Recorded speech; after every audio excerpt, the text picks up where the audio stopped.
నమస్తే, నేను విద్యాసాగర్. సిసిసి న్యూస్కి స్వాగతం. ముందుగా ఈనాటి వార్తల్లోని ముఖ్యాంశాలు చూద్దాం.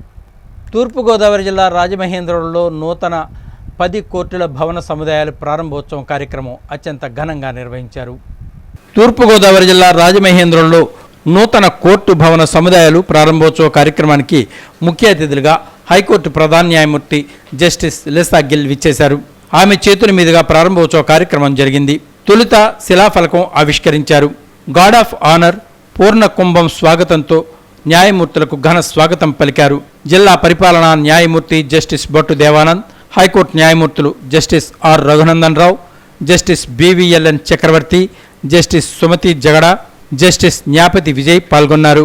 నూతన కోర్టు హాళ్లు, ఆధునిక సదుపాయాలను న్యాయమూర్తులు పరిశీలించారు. జిల్లా ప్రధాన న్యాయమూర్తి సునీత గంధం స్వాగత ప్రసంగం చేశారు.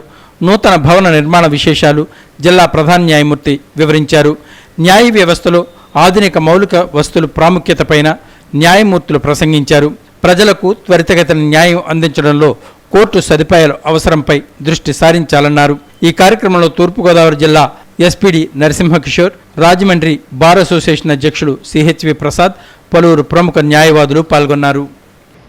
As I said, I had all this prepared, but well, I am not going to, it's a repetition of what has already been said. So I am not going to bore you with all this. But there's another thing which I would like to say on this occasion. As far as our courts are here, we are having an excellent infrastructure now which is being put into place. But let there be regular upkeep and maintenance thereof. And upgradation as and when required. This would lay at the door of the administration. So, and the question of mediation, use of mediation, this is for our officers and our lawyers alike. Mediation is not to be considered as a method to be used only in matrimonial cases or maybe motor accident claims. No, it is not that. It is an extremely effective and a useful tool which can be used to resolve disputes, not decide disputes. Deciding disputes is very easy. The judicial officer, the judges, they can dictate the order and be over with it. That's all right. But to resolve a dispute, I think that is where our success would lie. My lords, composite East Godavari district is consisting of 4 revenue districts, that is East Godavari, B.R. Ambedkar Konasima, Kakinada and Polavaram. The original name of Rajahmundry was Rajamahendravaram and it is also referred to Rajamahendri. The city was named after a Chalukya king called Rajaraja Narendra who ruled over the Rajahmundry in 11th century.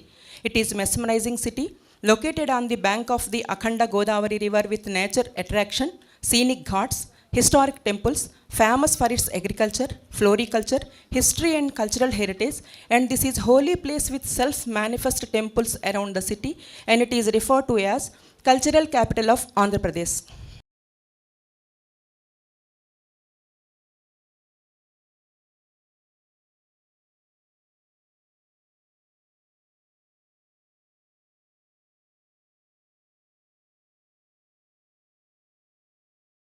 Andhra యువతి సాంస్కృతిక కళాశాలకు సంబంధించిన సమస్యలను పరిష్కరిస్తామని MLA Adireddy Srinivas హామీ ఇచ్చారు. వైశ్య సేవా సదనంలో సుభద్రా నిలయానికి శంకుస్థాపన చేశారు.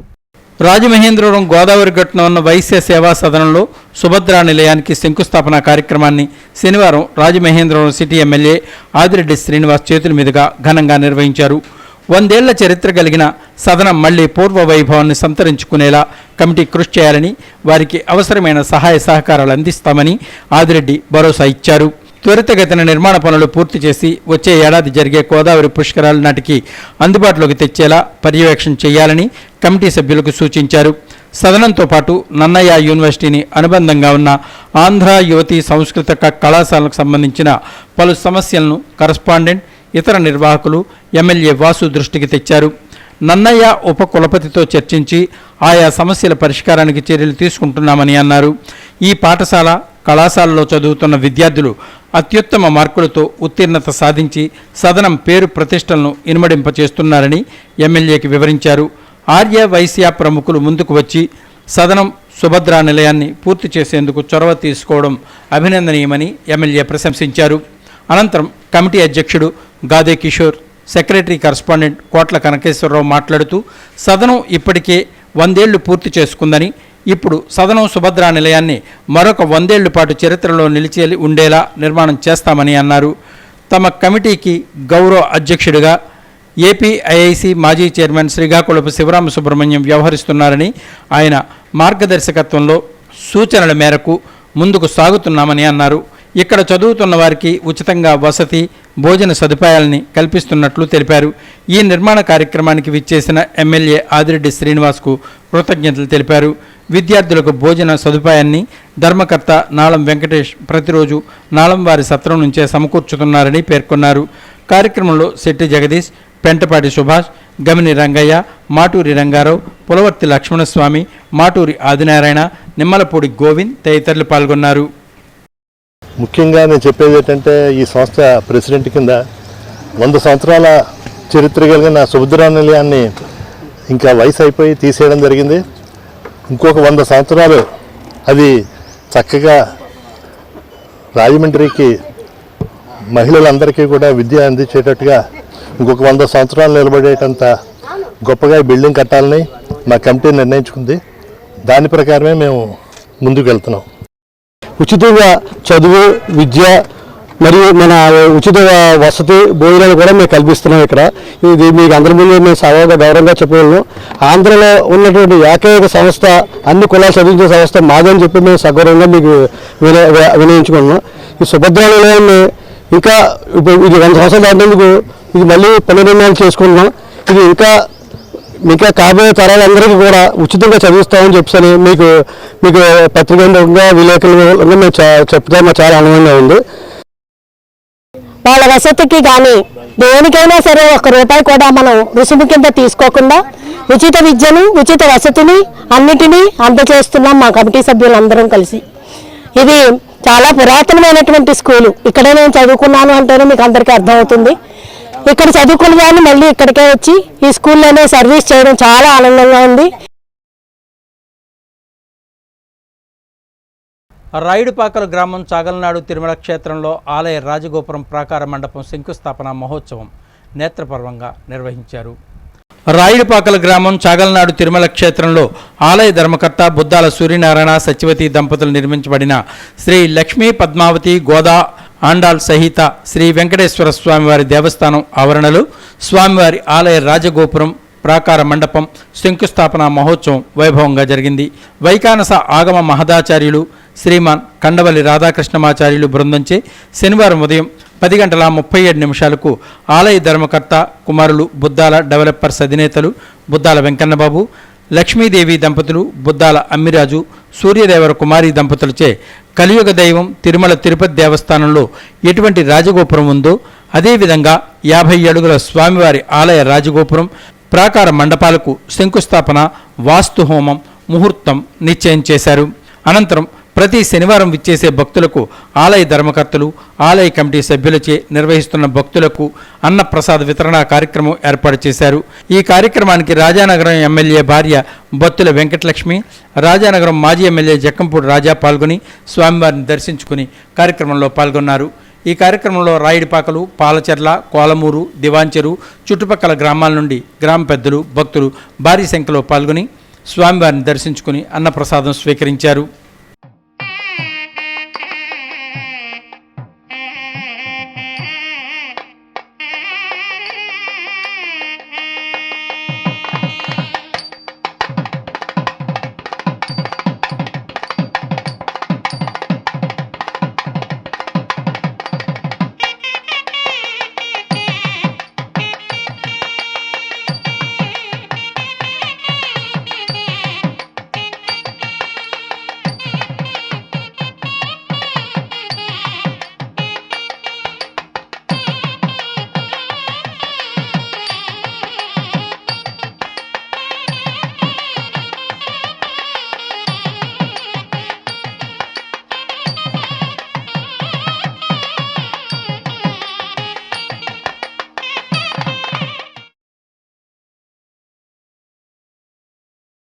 హిలియోస్ ఆసుపత్రిలో ఉచిత వందత్వ శిబిరం నిర్వహించారు.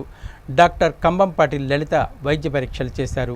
ప్రతి మహిళ తల్లిగా మారి మాతృత్వపు ఆనందాన్ని అనుభవించాలనే ఉద్దేశంతో ప్రతి 3 నెలలకు తమ ఆసుపత్రిలో ఉచిత వందత్వ శిబిరాన్ని నిర్వహిస్తున్నట్లు హిలియోస్ ఆసుపత్రి IVS specialist doctor Lalitha Kambampati వెల్లడించారు. స్థానిక దానవాయిపేటలో ఉన్న Helios multi speciality and emergency trauma care ఆసుపత్రిలో శనివారం ఉదయం 9 గంటల నుంచి మధ్యాహ్నం 3 గంటల వరకు ఉచిత వైద్య శిబిరాన్ని నిర్వహించి డాక్టర్ కంబంపాటి లలిత వైద్య పరీక్షలు నిర్వహించారు. ఈ శిబిరానికి హాజరైన వారికి ఉచితంగా స్కానింగ్, ఉచిత వీర్య పరీక్ష కూడా నిర్వహించినట్లు తెలిపారు. ఈ సందర్భంగా డాక్టర్ లలిత మాట్లాడుతూ చాలా కాలంగా గర్భం రాకపోయినా, ఐవీఎఫ్, ఐయుఐ ఫెయిల్ అయినా, సమస్య ఉన్న వైద్య నిపుణులతో సంప్రదించాలని సూచించారు. ప్రతి 3 నెలలకు ఒకసారి మెడికల్ క్యాంప్ నిర్వహించి భార్య, భర్త ఇద్దరికి వైద్య పరీక్షలు నిర్వహించి చికిత్స అందించేందుకు పనిచేస్తున్నట్లు తెలిపారు. ఈ శిబిరానికి హాజరైన వారికి ఉచితంగా ఓపీ కన్సల్టేషన్తో పాటు ఐవీఎఫ్ టెస్టుల్లో 50%, ఐయుఐ అండ్ ఐవీఎఫ్లో 25% తగ్గింపు ఇస్తున్నట్లు డాక్టర్ లలిత తెలిపారు. ఈ అవకాశాన్ని అందరూ సద్వినియోగం చేసుకోవాలని కోరారు. మనకి ఇప్పుడు చాలా పెద్ద సమస్య పిల్లలు లేనితనం. అయితే మదర్స్ డే సందర్భంగా అట్లాంటి వాళ్ళందరికీ free camp, free scanning and free semen analysis ఈరోజు మా హాస్పిటల్లో, హీలియోస్ హాస్పిటల్లో మేము కండక్ట్ చేస్తున్నాము. ఎందుకు ఇది చేయాల్సి వచ్చింది అంటే అతి సాధారణమైన క్వశ్చన్, ఎక్కడికి వెళ్ళాలి, నెక్స్ట్ ఏం చేయాలి అనేది తెలియకుండా ఉన్నారు. ఇప్పుడు చాలామంది పెళ్ళయి ఏడాది తర్వాత పిల్లలు పుట్టకపోతే వెంటనే డాక్టర్ దగ్గరికి వెళ్తారు. కానీ మనకి ఎగ్జాక్ట్లీ నెక్స్ట్ ఏం చేయాలి తెలియక మేము 4-5 డాక్టర్ దగ్గరికి వెళ్ళాము, లేకపోతే 10 ఏళ్ళ నుంచి మందులు వాడుతున్నాం, అయినా అవ్వట్లేదు. సో ఇట్లాంటి వాళ్ళందరికీ ఫస్ట్ కన్సల్టేషన్ ఫ్రీగా చేసి నెక్స్ట్ ఏం చేయాలి, మనం ఎంత తొందరగా మనకి బెస్ట్ సక్సెస్ రేట్ ఇచ్చేవి ఏంటి అనేది చూడాలి. తమిళనాడులో విజయన్ ప్రమాణ స్వీకారం చేయాలని కాంగ్రెస్ పార్లమెంటు కోఆర్డినేటర్ టీకే విశ్వేశ్వరరెడ్డి డిమాండ్ చేశారు. డాక్టర్ బిఆర్ అంబేద్కర్ రాసిన రాజ్యాంగాన్ని కాలరాస్తూ తమిళనాడులో గవర్నర్ ఎన్నికల్లో మెజార్టీ సీట్లు సాధించిన టీవీకే పార్టీ అధినేత విజయన్ ముఖ్యమంత్రిగా ప్రమాణ స్వీకారం చేయకుండా అడ్డంకులు సృష్టించడంపై కాంగ్రెస్ రాజమహేంద్రవరం పార్లమెంటు కోఆర్డినేటర్ టీకే విశ్వేశ్వరరెడ్డి మండిపడ్డారు. తక్షణం గవర్నర్ స్పందించి ముఖ్యమంత్రిగా విజయ్తో ప్రమాణ స్వీకారం చేయించాలని డిమాండ్ చేశారు. స్థానిక రాజమహేంద్రి కళాశాలలో శనివారం ఆయన మీడియాతో మాట్లాడుతూ మెజార్టీ సీట్లు వచ్చిన విజయ్ను ప్రమాణ స్వీకారం చేయడానికి ఆహ్వానించకుండా ఇబ్బందులకు గురిచేస్తున్నారని ఆగ్రహం వ్యక్తం చేశారు. ఒక దళిత క్రైస్తవుడు కాబట్టి విజయ్ను ఈ విధంగా ప్రమాణ స్వీకారం చెయ్యనివ్వకుండా దురుద్దేశంతో వ్యవహరిస్తున్నారని మండిపడ్డారు.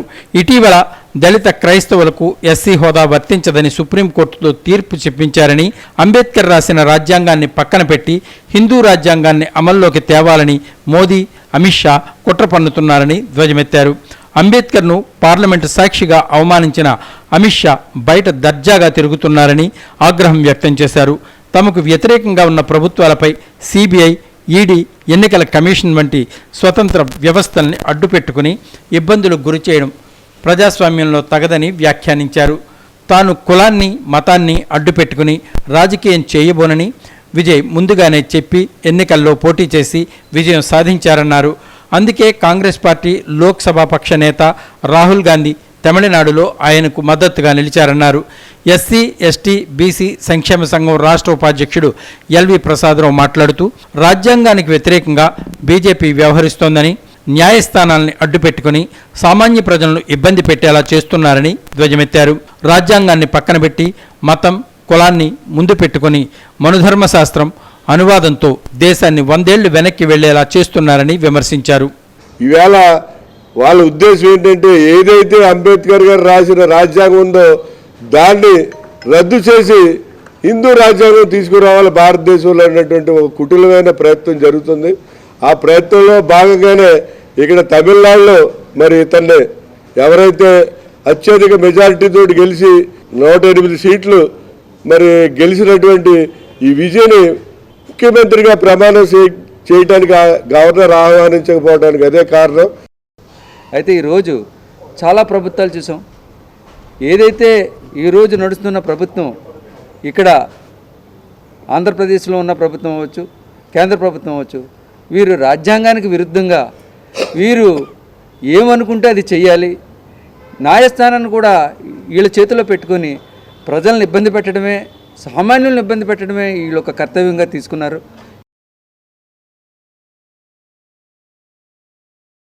రాజమండ్రిలో ఆంధ్రప్రదేశ్ అభ్యుదయ రచయితల సంఘం మహాసభ నిర్వహించారు. రాజమండ్రిలో ఆంధ్రప్రదేశ్ అభ్యుదయం రచయితల సంఘం మహాసభ కార్యదర్శి డాక్టర్ బిహెచ్వి రమాదేవి అధ్యక్షతన జరిగింది. ఈ కార్యక్రమంలో ముఖ్య అతిథులుగా అరసం జాతీయ అధ్యక్షులు, కేంద్ర సాహిత్య అకాడమీ అవార్డు గ్రహీత పెనుగొండ లక్ష్మీనారాయణ, అరసం రాష్ట్ర ప్రధాన కార్యదర్శి సుప్రసిద్ధ కథా రచయిత వల్లూరి శివప్రసాదులు విచ్చేశారు. ఈ సందర్భంగా కేంద్ర సాహిత్య అకాడమీ అవార్డు గ్రహీత పెనుగొండ లక్ష్మీనారాయణ మాట్లాడుతూ సాహిత్యం సమాజ ప్రయోజనానికి ఉపయోగపడాలని పేర్కొన్నారు. 83 వసంతాల అరసం అభ్యుదయ సాహిత్య వికాసానికి కృషి చేస్తుందని పేర్కొన్నారు. అనంతరం జిల్లా కార్యవర్గాన్ని ఎన్నుకున్నారు.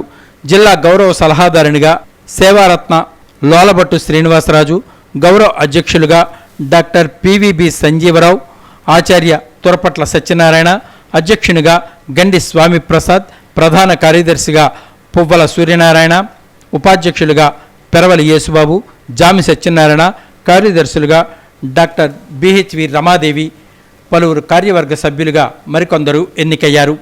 అభ్యుదయ సాహిత్యవేత్తలు, వామపక్ష సాహిత్య సంస్థల మీద ఉందని చెప్పి మేము గుర్తిస్తున్నాం.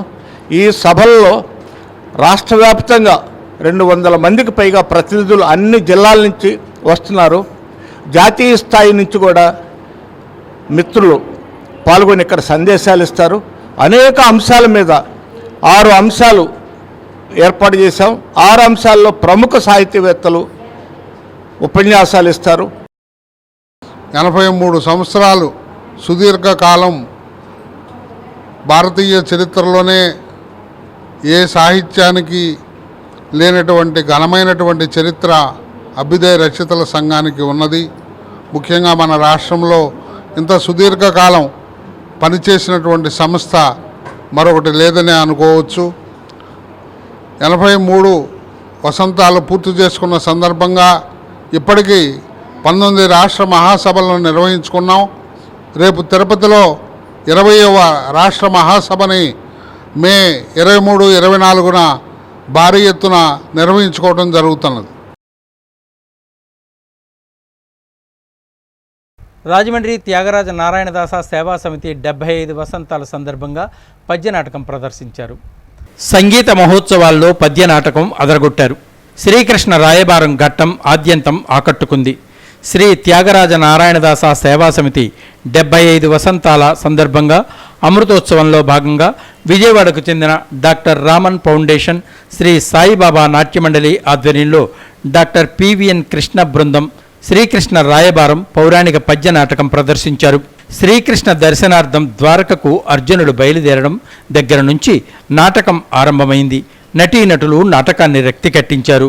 1వ కృష్ణుడుగా గణేష్ కుమార్, 2వ కృష్ణుడుగా జి రమణయ్య, 3వ కృష్ణుడుగా వల్లూరి శ్రీహర్రావు, 1వ దుర్యోధనుడిగా పి లక్ష్మీకాంతం శర్మ, 2వ దుర్యోధనుడిగా డాక్టర్ పివిఎస్ కృష్ణ, ధర్మరాజుగా జె జగన్మోహన్ రావు, రజితరాజు, ధృతరాష్ట్రునిగా వడ్డి సూర్యప్రకాష్, గాంధారిగా బి రూపసి, ద్రౌపదిగా జిఎన్డి కుసుమ, భీముడుగా సాయి శంకర్, కర్ణుడిగా యవటూరి ప్రసాద్ బాబు, ద్రోణుడిగా పి రాజశేఖర్ తదితరులు నటించారు. సమితి గౌరవ chairman Vadre Venkataramanarao, chairman CS Venkatrao, principal secretary Josyula Saraswathi, functional secretary Vakkalanka Sriramachandram, executive secretary Viswanatham Bhaskarram, కోశాధికారి వి కృష్ణకుమారి, పలువురు నాటక ప్రియులు పాల్గొన్నారు. మాజీ ఎమ్మెల్యే రౌతు సూర్యప్రకాశరావు హాజరై కళాకారులను సత్కరించారు. ఈరోజు జరగబోయే కార్యక్రమం సంస్కార భారతి ఆంధ్రప్రదేశ్ సారథ్యంలో డాక్టర్ రామన్ ఫౌండేషన్ వారి సాయిబాబా నాట్యమండలి విజయవాడ వారు సమర్పిస్తున్న కృష్ణరాయబారం పౌరాణిక పద్య నాటకం. రాసింది ఫేమస్ అందరికీ తెలిసిన కీర్తిశేషులు తిరుపతి వెంకట గౌడు. దీనికి డైరెక్టింగ్ చేసింది డాక్టర్ పివిఎన్ కృష్ణ గారు. 12 సంవత్సరముల అరణ్యవాసమును 1 సంవత్సరము అజ్ఞాతవాసము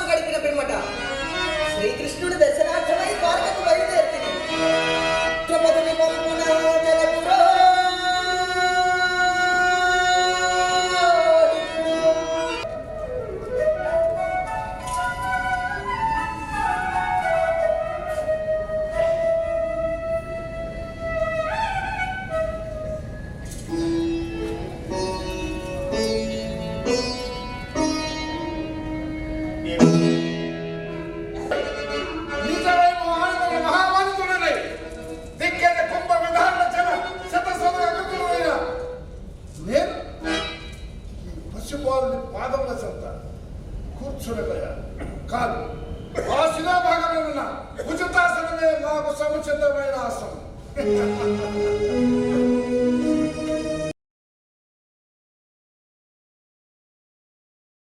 రాజమండ్రి జమీందార్ మెట్టలో శ్రీ వెంకటేశ్వర స్వామి వార్షిక బ్రహ్మోత్సవాలు శాస్త్రయుక్తంగా నిర్వహిస్తున్నారు. రాజమహేంద్రవరం జమీందార్ మెట్ట నాసా అపార్ట్మెంట్స్లో శ్రీ భూలీలా సమేత కళ్యాణ వెంకటేశ్వర స్వామి పారిజాత ప్రసన్నాంజనేయ స్వామి ఏకాదశి వార్షిక బ్రహ్మోత్సవాలు ఘనంగా ప్రారంభమయ్యాయి. ఏకాదశి వార్షిక బ్రహ్మోత్సవాల్లో భాగంగా శ్రీ భూనీలా సమేత శ్రీ కళ్యాణ వెంకటేశ్వర స్వామి కళ్యాణం సాంప్రదాయ పద్ధతిలో జరిగింది. ఈ కార్యక్రమంలో ఏపీఐఐసి మాజీ చైర్మన్ శ్రీకాకుళపు శివరామ సుబ్రహ్మణ్యం, మీనాక్షి దంపతులు కళ్యాణ క్రతువులు జరిపించారు. ఆచార్యులు వేదమంత్రాల నడుమ జరిగిన కార్యక్రమంలో పలువురు ప్రముఖులు, పెద్దలు, అధికారులు, వ్యాపారస్తులు పాల్గొన్నారు. విచ్చేసిన భక్తులందరూ స్వామివారి ప్రసాదం, అల్పాహారాన్ని స్వీకరించారు.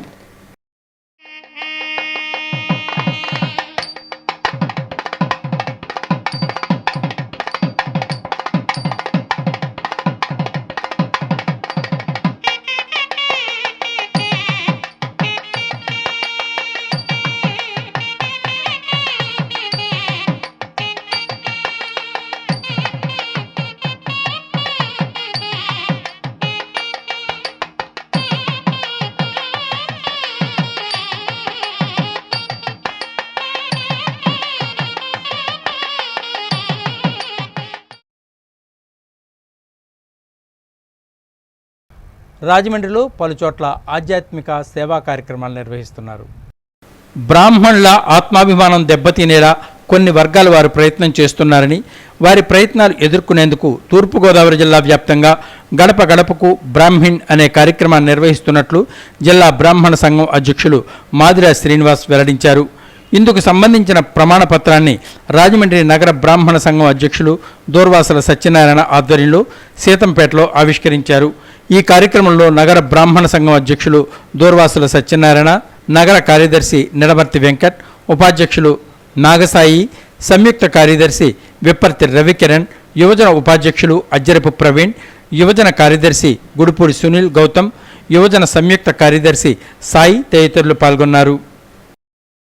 ఈ వార్తలు ఇంతటితో సమాప్తం. తిరిగి రేపటి సిసిసి న్యూస్లో మరిన్ని వార్తలతో మళ్ళీ కలుద్దాం. అంతవరకు సెలవు. నమస్కారం.